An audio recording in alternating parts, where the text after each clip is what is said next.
Bingung dengan menu berbuka puasa yang akan Anda siapkan nanti? Air kelapa dapat menjadi pilihan yang Anda konsumsi saat berbuka. Disajikan secara dingin, tentu dapat menjadi pelepas dahaga setelah seharian berpuasa. Namun, tahukah Anda, ternyata air kelapa memiliki beragam manfaat bagi kesehatan. Apa saja ya manfaatnya? Dan bagaimana cara mengonsumsi air kelapa yang aman saat berbuka? Dokter spesialis gizi Diana Suganda akan memberikan tipsnya untuk Anda, pemirsa Hidup Sehat Plus. Kelapa sendiri ada berbagai jenisnya. Ada kelapa muda, ada kelapa hijau, ada kelapa kopior. Nah, macam-macam jenis itu mempunyai manfaat bagi tubuh kita. Sebenarnya apa sih bedanya? Biasanya yang suka kita konsumsi, yang suka dijual-jual adalah kelapa hijau dan juga kelapa muda. Nah, di sini saya sudah punya kelapa, ya. Ini sudah dibuka, ya. Memang jika kelapa muda itu dagingnya tipis. Ya, dagingnya tipis tapi dia mengandung airnya yang banyak. Nah, untuk kandungan airnya sendiri apa sih yang ada di dalamnya? Per 100 ml air kelapa muda mengandung sekitar 16-20 kalori. Jadi sebenarnya kalorinya masih aman ya per 100 ml. Kemudian kalau kita icip, seger rasanya agak manis-manis tipis gitu. Nah, ternyata dia mengandung kandungan gula atau sugar sekitar 4 gram per 100 ml-nya. Air kelapa sendiri mengandung vitamin dan mineral yang cukup banyak, terutama elektrolit, natrium, serta kalium. Nah, kalau di daging kelapanya sendiri, ini kan biasanya bisa kita makan ya, bisa kita kerok ya. Nah, untuk daging kelapanya sendiri, apalagi yang muda ini, mengandung karbohidrat, pemirsa. Ya, karbohidrat ini berupa serat, juga bagus untuk menambah kita punya asupan harian.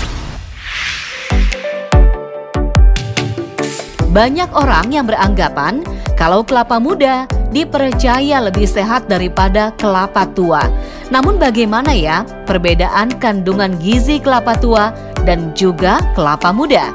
Untuk kandungan gizi dari air kelapa sendiri, per 100 ml-nya mengandung sekitar 16 kalori. Ya, jadi sebenarnya kandungan kalori cukup kecil, aman untuk kita konsumsi. Kemudian karena dia kalau kita icip ada rasa-rasa manis ya, itu memang air kelapa mengandung gula sekitar 4 gram. Nah, sebenarnya yang baik dari air kelapa ini adalah kandungan elektrolitnya, pemirsa. Ya, dalam 100 ml air kelapa mengandung kalium, mengandung natrium, ya, mengandung fosfor, magnesium, serta vitamin dan mineral yang baik sebenarnya untuk kesehatan tubuh kita.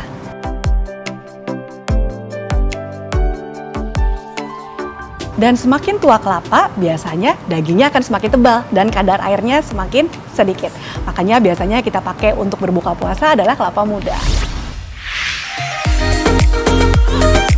Selain rasanya yang segar dan juga nikmat, air kelapa juga dipercaya memiliki beragam manfaat bagi kesehatan. Lantas apa saja ya manfaatnya setelah mengonsumsi air kelapa?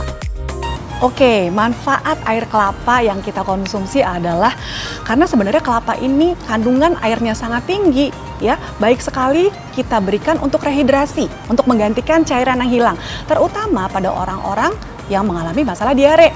Ya, pada saat diare itu kan keluar cairan banyak terbuang, kemudian elektrolit juga banyak terbuang. Nah, kita bisa gantikan atau rehidrasi dengan air kelapa, karena air kelapa mengandung elektrolit yang baik untuk kesehatan.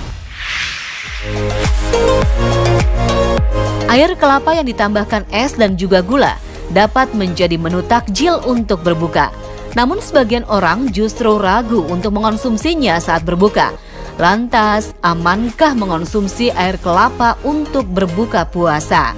Air kelapa juga bagus banget nih jika kita mau pakai untuk buka puasa. Kenapa? Karena pemirsa, pada saat berpuasa kita tidak ada asupan makanan sekitar 13-14 jam. Sehingga biasanya apa yang terjadi? Ya, dehidrasi, ya, kemudian yang kedua adalah gula darah kita turun. Nah, air kelapa ini mengandung cairan serta gula tadi ya, sehingga bisa menaikkan kadar gula darah serta bisa merehidrasi orang-orang yang berpuasa. Karena kandungan elektrolit yang cukup tinggi pada air kelapa, yaitu natrium serta kalium, ternyata tidak semua orang bebas mengkonsumsi air kelapa ini. Ya, perhatikan bagi pemirsa yang mempunyai masalah ginjal dan mempunyai masalah jantung, sebaiknya membatasi konsumsi air kelapa. Kenapa? Pada orang-orang dengan masalah ginjal biasanya mengalami kondisi yang namanya hiperkalemi, sedangkan di dalam air kelapa mengandung tinggi kalium, jadi benar-benar harus dibatasi. Kemudian yang kedua, pada pasien-pasien dengan gangguan irama jantung, ternyata kalium yang tinggi pada air kelapa dapat meningkatkan irama jantung kita. Ya, jadi sebaiknya memang konsumsinya dibatasi. Untuk Anda yang memang harus membatasi, sebaiknya konsumsi hanya sekitar 1 kali per minggu, ya hanya 150 ml cukup ya. Beragam mitos dan juga fakta banyak beredar di masyarakat tentang air kelapa. Salah satunya, kelapa muda dapat menjadi sumber elektrolit bagi tubuh. Benarkah itu fakta atau mitos? Jawabannya adalah fakta. Tentu saja air kelapa mengandung tinggi elektrolit, ya. Ada kandungan natrium, ada kandungan kalium, ada kandungan fosfor, magnesium yang bagus untuk menjaga keseimbangan elektrolit tubuh kita. Nah, karena kandungan elektrolit yang tinggi, tentu saja air kelapa baik dikonsumsi saat berbuka puasa. Ibu hamil memang harus menjaga asupan makanan dan juga minuman yang harus dikonsumsi. Namun bagaimana ya dengan air kelapa? Karena mitosnya air kelapa baik dikonsumsi oleh ibu hamil. Itu fakta atau mitos? Fakta. Seorang ibu hamil membutuhkan asupan cairan sekitar 2,5 sampai 3 liter per hari. Nah, untuk Anda yang sedang hamil, silakan tambah cairan Anda dari air kelapa. Karena air kelapa sendiri mengandung tinggi elektrolit, natrium, serta kalium yang baik untuk perkembangan janin. Fakta mitos selanjutnya, mengonsumsi air kelapa saat berbuka puasa dapat membantu tubuh terhindar dari dehidrasi. Benarkah itu fakta atau mitos? Fakta. Yes, tentu saja. Untuk Anda, untuk menghindarkan dehidrasi, silakan konsumsi air kelapa. Apalagi untuk Anda yang sedang diare, misalnya, yang buang air besar berulang kali, silakan konsumsi air kelapa untuk mengatasi diare kita.